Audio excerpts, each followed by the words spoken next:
Ezekiel chapter 22, and we are down in verse 17 this week. Okay, and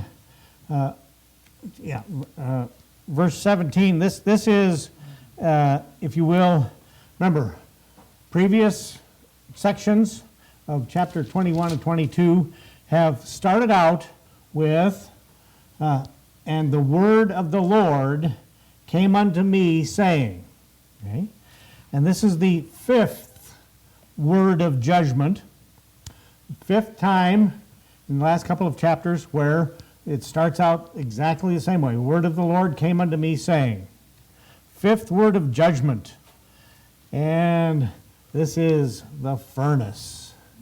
Fifth word. And Son of man, the house of Israel is to me become dross. Okay? Dross, waste. Dross is, if you are refining gold or silver or any metal, you are heating it in the furnace, and the impurities float to the top. Okay? And you skim off the impurities. And you keep doing this over and over until you get whichever metal you are working with in its, if you will, purest form or best form. Okay? So the dross are these impurities. And he is saying here, the house of Israel is to me become dross. Impurities that need to be refined out. Okay? And again, all of this is because of their sin, of idol worship, and their abominations. Okay? Just pure impurities, the stuff that they can't use. It gets skimmed off, thrown away. Maybe you could try and refine it again some more, heat it up some more to get a little bit more out, but it's mostly junk, pretty much junk. House of Israel, you are junk. That's what, you put it down simple. That's what God is saying. You're junk. Okay? All they are brass and tin and iron and lead.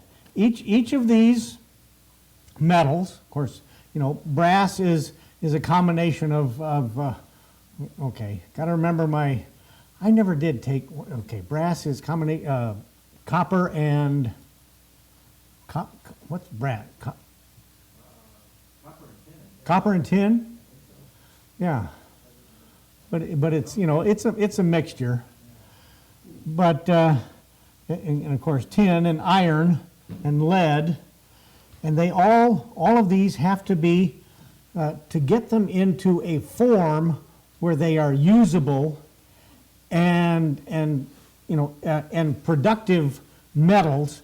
They all have to be heated and skimmed with the junk taken off and refined.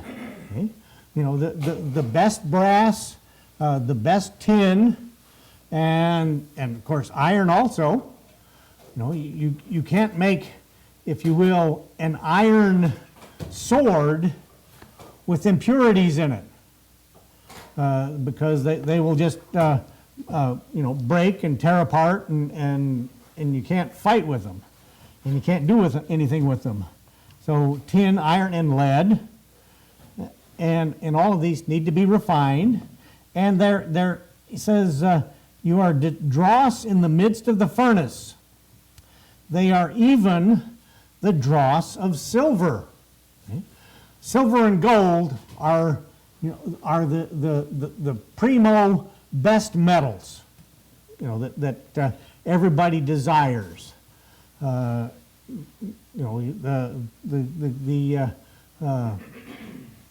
temple in Jerusalem was covered literally in gold.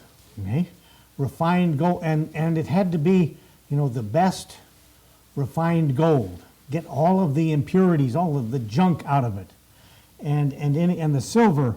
And here they're compared to even one of the best metals, silver, one of the most desirable.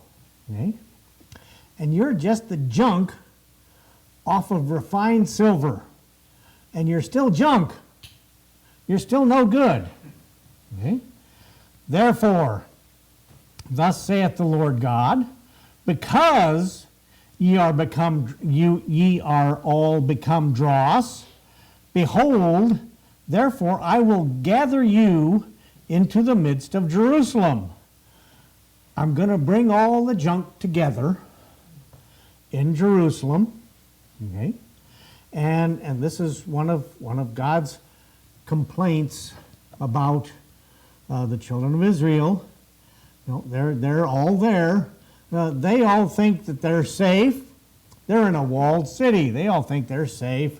We're the good guys. We're left over. You know, we're the remnant that God's. But what they are doing in Jerusalem is they are just continuing the abominations and the idol worship and all of the sins that God lays on them, which is going to lead to judgment.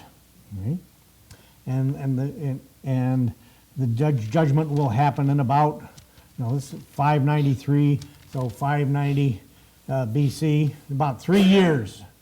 Judgment will happen when Nebuchadnezzar sends his army over and besieges Jerusalem and kills a whole bunch of them, scatters a whole bunch of them, takes a whole bunch more prisoner, okay, for slaves.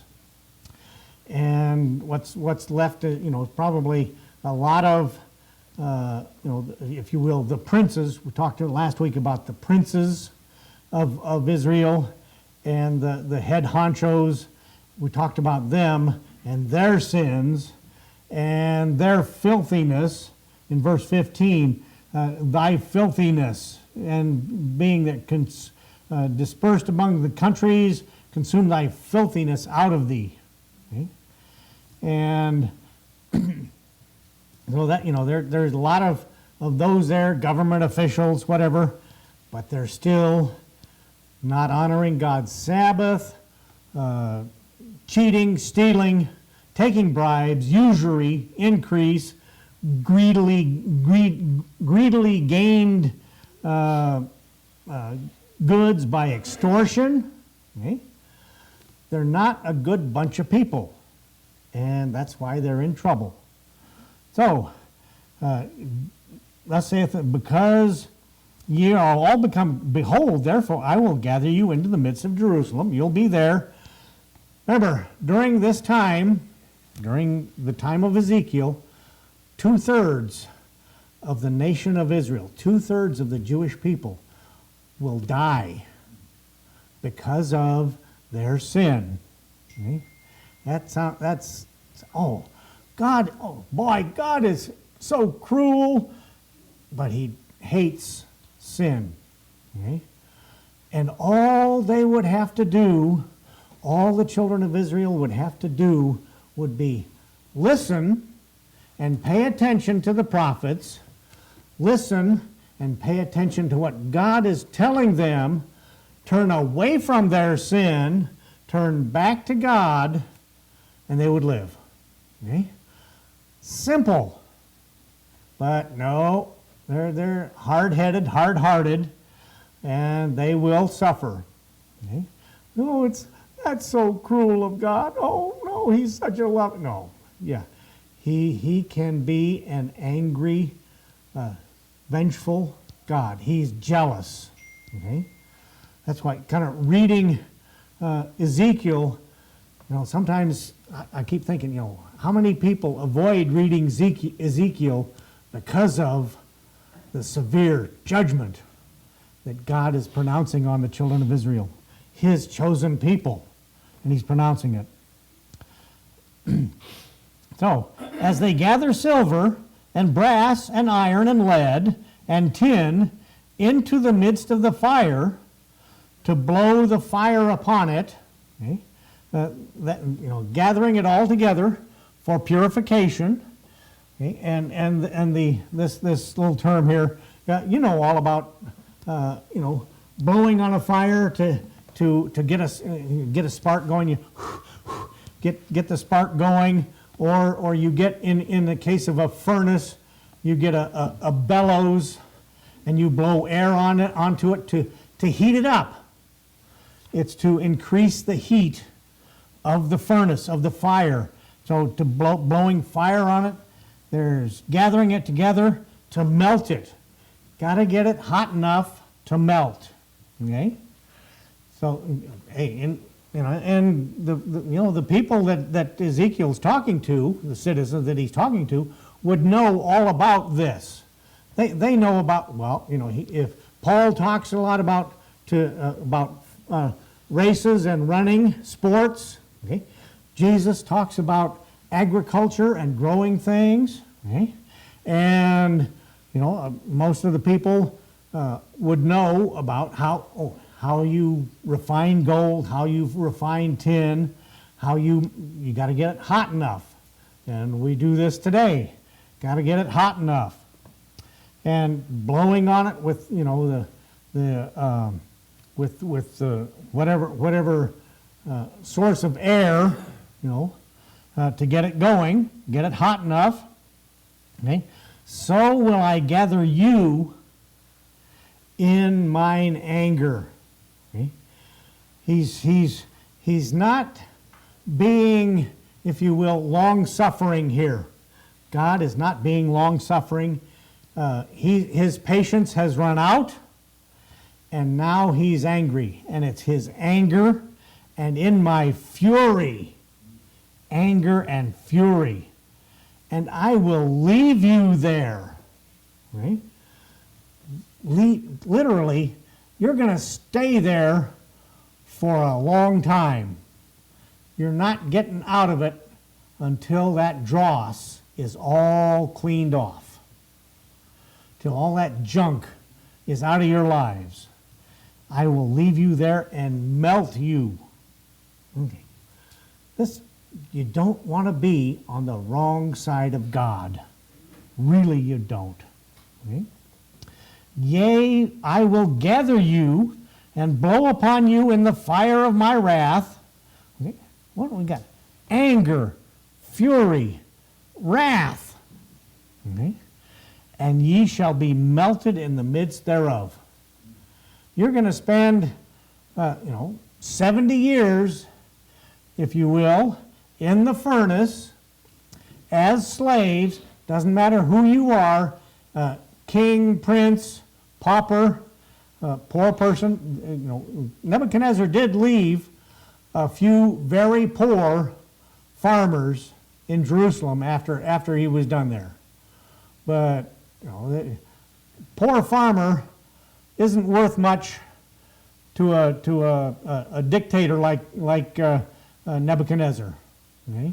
An emperor of an empire. They're not worth much. Let them scratch out a living there.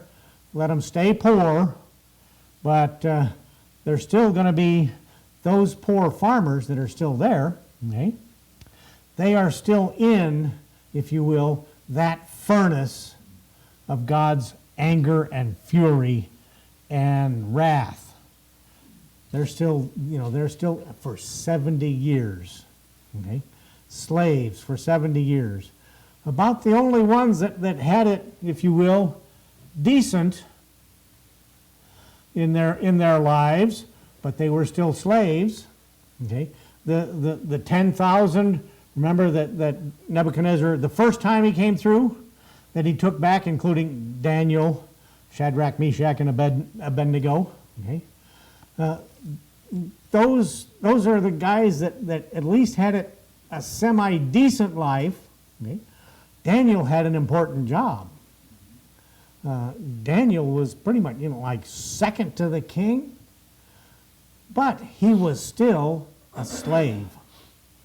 He could still have been killed at any minute for doing anything. Okay? But They're gathered together, gather you, blow upon you in the fire of my wrath, melted in the midst, as silver is melted in the midst of the furnace, so shall ye be melted in the midst thereof. Okay? And here's the important part. Ye shall know that I, the Lord, have poured out my fury upon you. Okay? You're going to know what's going on. You're going to figure, you're going to have one of those duh moments, and you're going to figure out this is God in his fury punishing me for my sin of adultery, lasciviousness, idolatry, whatever, Yeah. And actually, in some previous places in Ezekiel, idolatry and adultery are, kind of like that. Mixed here. You're committing adultery with that idol God instead of me, your Father, right? Your Creator. So, melted, pour out in my fury upon you. Fury, anger, wrath. And I think we're going to stop here. Next week, verse 23 actually starts the 6th word of judgment.